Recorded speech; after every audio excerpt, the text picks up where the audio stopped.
जाता है एक बार जो दरसता है बसला वही का हो जाता है। क्या गोप्त तुम्हारे प्रीति है धन तुम्हारे चरणों में। क्या गोप्त तुम्हारी प्रीति है धन तुम्हारे चरणों में। सत्संग की गंगा बहती है गुरु देव तुम्हारे चरणों में। जन्मों का भूला शरण परा तबला कर तुम्हारे द्वार खड़ा। जन्मों का भूला शरण परा तबला कर तुम्हारे द्वार खड़ा। काटो सकलो बंधन मेरा निर्मल तुम्हारे चरणों में। काटो सकलो बंधन मेरा है निर्मल तुम्हारे चरणों में। सत्संग की गंगा बहती है गुरु देव तुम्हारे चरणों में। सत्संग की गंगा बहती है गुरु देव तुम्हारे चरणों में। फल मिलता है उस तीरथ का कल्याण तुम्हारे चरणों में। फल मिलता है उस तीरथ का कल्याण तुम्हारे चरणों में। गौरी प्रेम से सदगुरुदेव की जय। परमादम्य ग्रामीण सज्जन वृंद धर्मानुरागी सत्संग प्रेमी महान भाव धर्मशिला माता एवं बहनों जो जहाँ जंत्र तंत्र है इस जंत्र की आवाज सुनते ही सत्संग स्थल पर पहुंचने की कृपा करें। यार कुछ ही क्षणों के बाद सत्संग के कार्यक्रम प्रारंभ हो जाएंगे। हमारे पूज्य पाद सदगुरु मंचासीन हो चुके हैं, इसलिए जितना जल्द हो सके सत्संग स्थल पर पहुंचने की कृपा करें। बोलिए प्रेम से सतगुरुदेव की जय।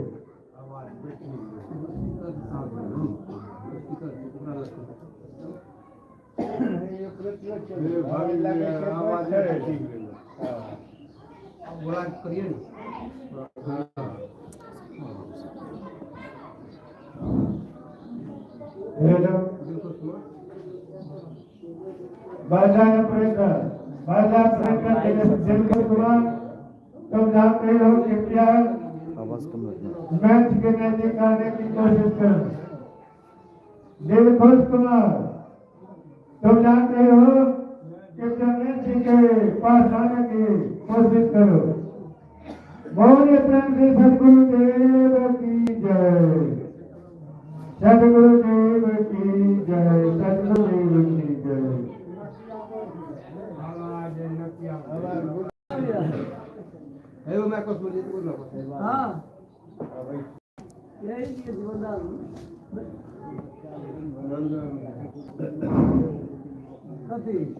प्रेम से बोलिए सदगुरुदेव की जय।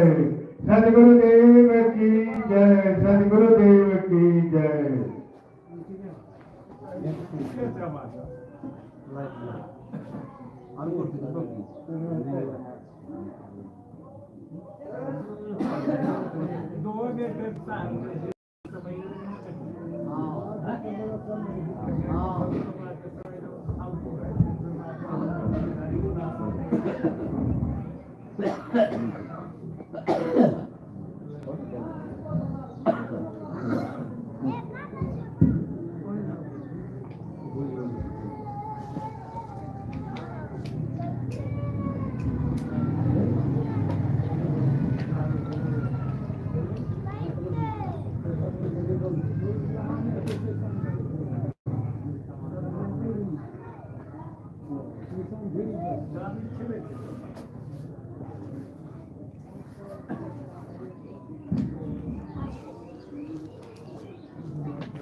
साई पर की सतनाम।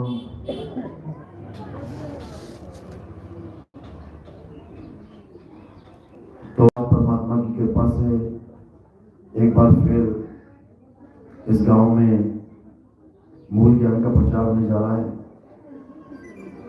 और मालिक से अरदास करेंगे कि हर जीव को, परमात्मा के हर अंश को ये मूल ज्ञान समझ में आए और वो अपने जीवन को सफल कर पाए। मालिक से यही अरदास करेंगे,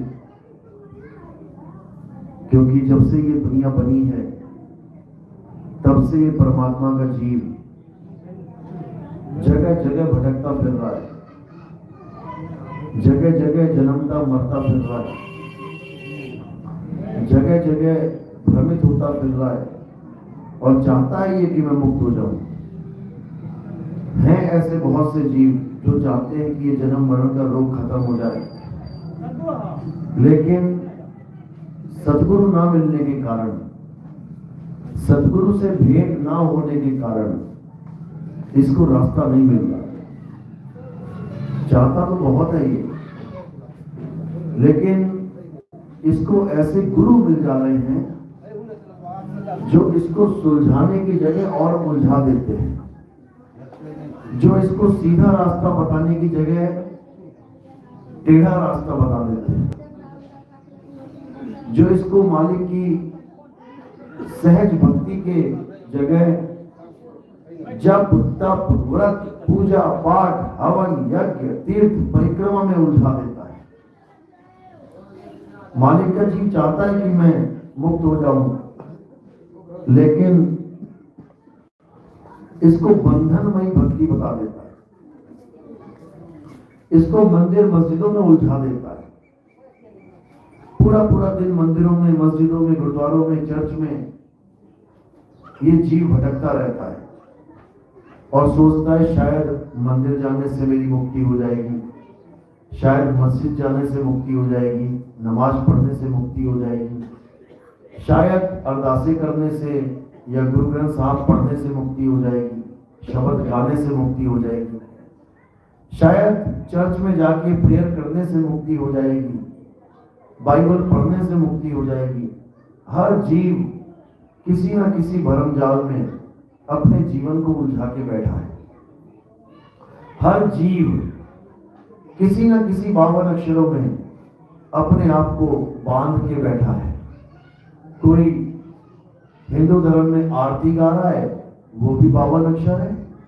जय गणेश जय गणेश जय गणेश देवा, 52 अक्षर। ये अक्षर ना बना होता तो जय जय कैसे बोलते तुम, जा और या कैसे जोड़ते तुम,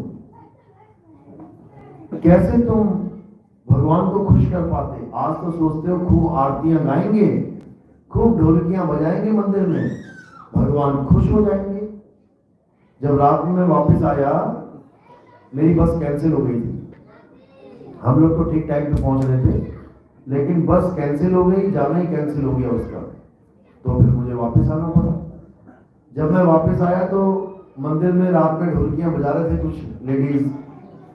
सुबह सत्संग किया था, दोपहर में भी सत्संग किया था, लेकिन फिर भी मंदिर नहीं छूट रहा है। क्यों नहीं छूट रहा है? कारण क्या है? कारण है डर कि अगर मैं मंदिर नहीं जाऊंगी तो मेरे परिवार को, मेरे बच्चों को, मेरी बहू को, मेरे पोते नातियों को कोई खतरा ना हो जाए। समझ रहे? सबसे बड़ा डर यही होता है। कल जब नाम दीक्षा हो रही थी तो कुछ लेडीज कहती, मैंने पूछा हाँ भाई कोई पूजा पाठ करना चाहता है अभी, और तो कहती बाकी सब तो छोड़ दूंगी, एक व्रत रखूंगी। मैंने कहा भाई ये कौन सा व्रत आ गया, बाकी सब छोड़ देगी एक व्रत रखेगी?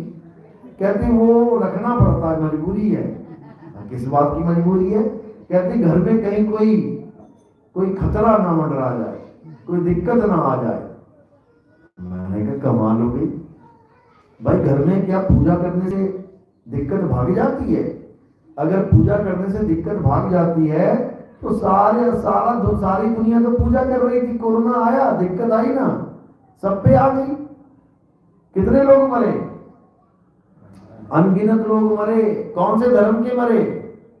हिंदू के भी मरे, मुसलमानों के मरे, सिखों के मरे, ईसाइयों के मरे। तो मुसीबत टली कहां? कौन से भगवान ने मुसीबत डाल दी? बल्कि मंदिर, मस्जिद, गुरुद्वारे, चर्च में ताले लग गए कि यहां मत आ जाना कोरोना फैलाने के लिए। पता है ना?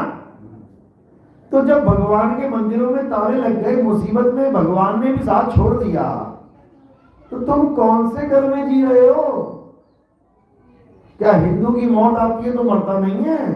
कितनी आरतियां कम गाली तुमने, दिन रात तो गा रहे हो, फिर भी तुम्हारे घर में मर रहे हैं बच्चे, फिर भी पति मर रहा है, तो मुसीबत टल कहां रही है? कोई मुसीबत नहीं टलती, समझ लो। और जिसने तुम्हारे कान में ये फूंक दिया है कि भगवान मुसीबत टाल देता है, देख लेना। एक पंडित जी बैठा है मंदिर में, 4 लोग लाठियां लेके आ गए लूटने के लिए मंदिर, तो सबसे पहले पंडित क्या करेगा? क्या करेगा पंडित? शिवलिंग पे जोर से टाइट करके पकड़ देगा उसको, भगवान बचाओ। या मंदिरों को, मूर्तियों को पकड़ देगा, पैरों में गिर जाएगा, भगवान बचाओ। क्या करेगा पंडित जी? सबसे पहले भागेगा। किसको छोड़ के? मंदिर को छोड़ के भागेगा। और किसके पास भागेगा? किसी इंसान के पास भागेगा, भैया बचा लो। अरे भैया बचा लो, क्यों? भगवान को छोड़ के भैया के पास भाग रहा है, क्यों? क्योंकि भगवान नहीं बचा सकता, ये भैया बचा सकता है। पत्थर का भगवान कैसे बचा लेगा? अरे पत्थर का भगवान अपना गल्ला नहीं बचा पाया, तुम्हारा घर कैसे बचा लेगा? मंदिरों के गल्ले लुट गए, मंदिरों की घंटियां उतार के ले गए लोग, पीतल के घंटे उठा के ले गए, अष्ट धातु का भगवान भी उठा के ले गए। मंदिरों से भगवान की चोरी हो गई, बताओ, भगवान की चोरी हो गई, तो इंसान कैसे बचेगा? ये भगवान नहीं है भाई, इस भ्रम को निकाल दो, समझ लो। मस्जिद में मौलाना बैठा है, उसे पता लग जाए कि 4 लोग आ रहे हैं मारने के लिए, भागेगा वो। कोई ईसाई पादरी बैठा है चर्च में, पता लग गया कोई मारने तो भागेगा वहां से। समझ लो, जान सबको प्यारी है। इसलिए ऐसे भगवान पे विश्वास मत करो जो तुम्हें बचा ना पाए। तुम कुएं में गिर जाओगे तो किसको आवाज मारोगे? भगवान को आवाज मारोगे। लोग कहते हैं कण कण में भगवान है, तो कुएं में भी तो भगवान ही है। अरे कुएं में भगवान ही तो है, फिर पड़े रहो कुएं में भगवान की गोद में। क्यों आवाज मार रहे हो? बचाओ बचाओ बचाओ बचाओ। और किसको मार रहे हो? जीवित आदमी को मार रहे हो आवाज। समझो, गंगा नदी में लोग डूबे इस बार, जब डूबे तो कह रहे हैं बचाओ बचाओ। अरे भैया माँ है तेरी, गंगा मैया है, चला जाना उसकी गोदी में, क्या दिक्कत है? माँ की गोद बुला रही है, डूब जाओ उसमें, फिर क्यों कह रहा है बचाओ बचाओ बचाओ? वैसे तो घर से निकला था माँ की गोद प्राप्त करने के लिए, गंगा माता की गोद में नहाएंगे और डूबेंगे भी तो, फिर क्यों चीख रहा है, चिल्ला रहा है? समाज है गंगा में। पहली बात तो कोई मां किसी को मारती नहीं है, मारती के जान से। अगर गंगा माता है तो अपने भक्तों को ही क्यों डुबो रही है? कोई जवाब दे। अगर मां है, कहते हैं मानो तो गंगा जल है, ना मानो तो बहता पानी। अरे जो वहां नहाने गया वो गंगा मां ही मान के गया है, बहता पानी मान के नहीं गया। बहता पानी तो यहाँ नदी नालों में घूम रहे हैं गाँव में, लेकिन वो हरिद्वार गया है, ऋषिकेश गया है नहाने, तो डूब क्यों रहा है वहां पे? जब इतने विश्वास से गया है तो गंगा मां को डुबाना तो नहीं चाहिए। फिर लोग रो रहे हैं, मेरा बेटा डूब गया, मेरी मां डूब गई। अब काय डूब गई? अब तो माता में समाई है, खुशियां मनाओ कि तुम्हारी मां गंगा में समा गई। क्यों नहीं मनाते खुशियां? क्योंकि ये सब भरम जाल है, ये सब भरम जाल है, समझ लो। चाहे कोई गंगा हो, चाहे कोई जमुना हो, चाहे सरस्वती हो, सब में डूब के मौत होती है। चाहे तुम्हारे गांव में कोई छोटी सी बरसाती नदी हो, उसमें भी डूब के मौत होती है। लेकिन किसकी होती है? जिसको तैरना नहीं आता। समझ लो। तो इससे पहले कि तुम्हारा सामना किसी नदी से हो, किसी गहरे पानी से हो, तुमने क्या करना है? तुमने तैरना सीखना है। अगर तुमने तैरना सीख लिया तो तुम्हें हर प्रकार की नदी आनंद देगी, हर नदी।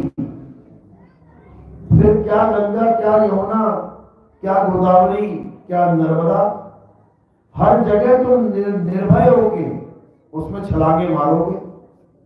और अगर तुम्हें तैरना नहीं आता तो भले तुम्हारी गंगा माई क्यों ना हो, वो तुम्हें 101% डुबाएगी, क्योंकि उसका काम ही यही है। पानी का क्या काम है? डुबाना। किसको? जिसको तैरना नहीं आता। इसीलिए संतों ने नाम रखा है भव सागर। भव रेगिस्तान क्यों नहीं रखा? भव जंगल क्यों नहीं रखा? भव पहाड़ क्यों नहीं रखा? भव सागरी क्यों रखा? तुम्हें समझाने के लिए कि बेटा, जैसे तुम 2 पैरों पे सारी दुनिया नाप देते हो चल चल के, और सोचते हो मैं यहां से वहां बड़े आराम से पहुंच गया, ये पैर वहां काम नहीं करेंगे। पानी में पैर काम करेंगे क्या? चल सकते हो? नहीं चल सकते हो। वहां ये पैर काम नहीं करेंगे। वहां क्या काम करेगी? कला। कौन सी कला? तैरने की कला। इसीलिए नाम रखा है भव सागर। यानी वो भव सागर कौन पार कर पाएगा? जिसे तैरने की कला आती है। इसी को संतों ने कहा कि जिसे मरने की कला आती है, ये भव सागर, ये मौत, उसका कुछ नहीं बिगाड़ सकती, कुछ भी नहीं। जिसको मरने की कला आ गई, उसके लिए मौत कुछ भी नहीं है। जैसे तैरना आ गया, उसके लिए गहराई कुछ चीज है ही नहीं। ये पानी कितना गहरा है उससे कोई मतलब ही नहीं है। वो तो मारेगा छलांग और ऊपर ऊपर ऊपर ऊपर तैरता चला जाएगा। उसको क्या लेना कितना गहरा है? जिसको तैरना नहीं आता वो पूछता, भैया भैया कितना गहरा है, खड़े होकर दिखाना जरा। अच्छा, कमर कमर तक पानी है, और आगे चले गए, छाती तक पानी है। अच्छा, यहां तक छाती तक, और आगे डूब गया, अरे वहां नहीं जाऊंगा। ऐसे ही तैरते हैं ना लोग, ऐसे ही तो नहाते हैं। एक दूसरे से पूछ के भैया कितना गहरा है। अब वो भवसागर है, सोच लो कितना गहरा है। भवसागर एक नदियां बहत है, माया दे है बोर, मुसाफिर जाग जरा, तेरी गठरी में लागा चोर। कहते हैं भवसागर नाम की एक नदियां बह रही है, और उस नदिया में माया ने सबको डुबा रखा है, उल्टा कर देती है। पता है कहां है वो भवसागर? पता है कहां है? सबको उल्टा कर रखा उसने वहां पे।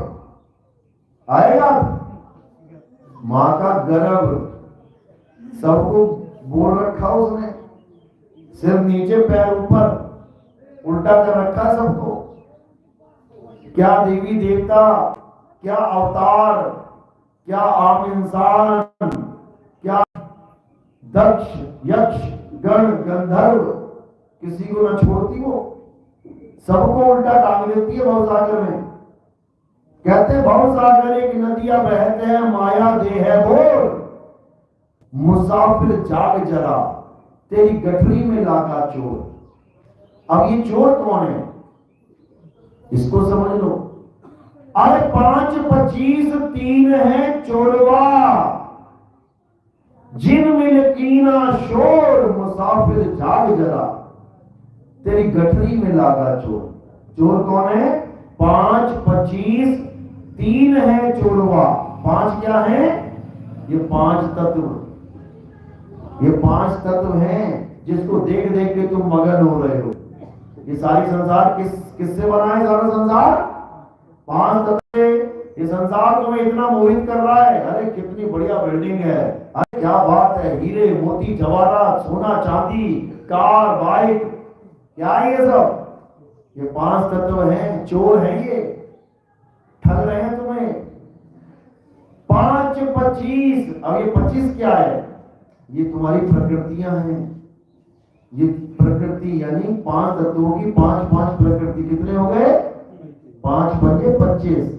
जैसे हंसना, रोना, चलना, भागना, क्रोध करना, हंसना, मुस्कुराना, ये सब अलग अलग प्रकृतियां हैं। 5, 25, 3 है चोरवा। अब ये 3 क्या है?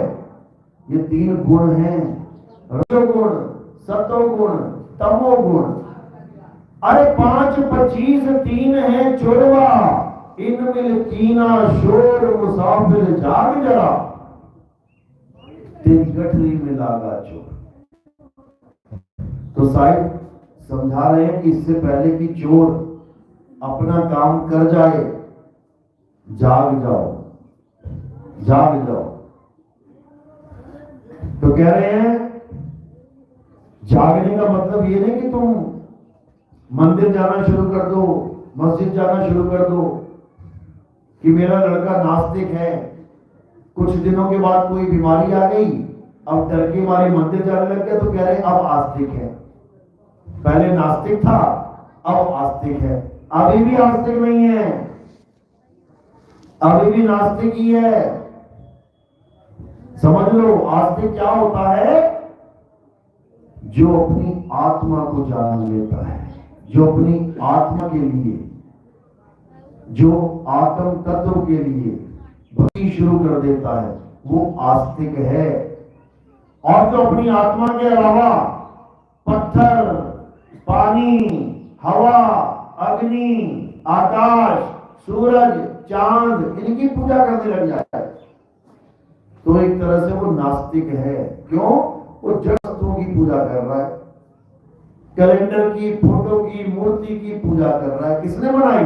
खुद ही बनाई, खुद ही कैलेंडर बना दिया, खुद ही मूर्ति बना दी, खुद ही बना के उसको खुद ही भगवान मान लिया। बताओ, ये इंसान इतना भ्रमित हो चुका है कि खुद ही भगवान की मूर्ति बना के खुद ही उसको भगवान मान लेता है। सबसे बड़ी दिक्कत ये है।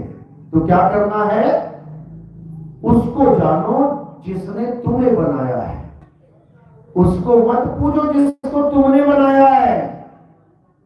भगवान ने इंसान को बनाया कि इंसान ने भगवान को बनाया? भाई इतना समझ लो, भगवान ने इंसान को बनाया या इंसान ने भगवान को बनाया। अगर इतनी सी बात समझ में आ गई तो तुम्हारा काम बन जाएगा। ये जन्म मरण का खेल खत्म हो जाएगा। लेकिन इतनी सी बात समझने में युगों युग लग गए हमें। कितने युग बीत गए, कितने युग बीत गए। सतयुग बीत गया, द्वापर बीत गया, त्रेता बीत गया। इतनी सी बात समझने में इतने युग बीत गए। और क्या करते आए पुराने युगों में? पूजा करी, पाठ करी, हवन किया, यज्ञ किया, नाम जपा, जप किया, तप किया, यही कुछ करते आए हैं। सतयुग में खूब किया लेकिन मुक्ति नहीं हुई। त्रेता में आ गए, त्रेता में खूब किया, मुक्ति नहीं हुई। द्वापर में आ गए, द्वापर में खूब किया,